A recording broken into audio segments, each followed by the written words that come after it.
Today I'm gonna show you how to make your own music with AI using Suno.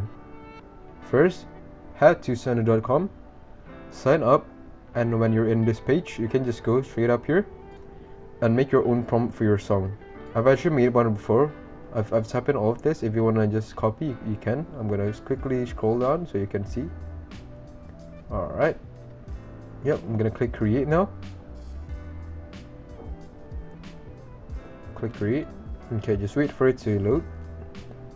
Alright, so as you can see, there's actually quite a few options for the song. Let's try to play the first one.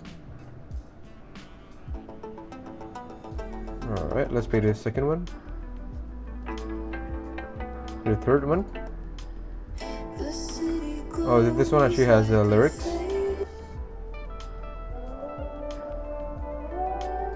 Oh, okay, this is very nice.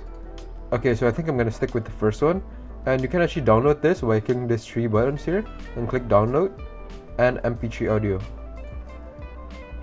can click download anyway. If you want to upgrade, you can, but it depends if you want to upgrade or not. Alright, so I've downloaded the song and I'll try to play it,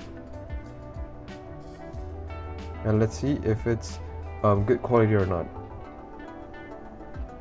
As you can see, yep, it's completely fine. Okay, so now you know how to make your own music in Suno. If you have any questions, you can just leave them in the comments below and I'll try to answer all of it. Thanks for watching.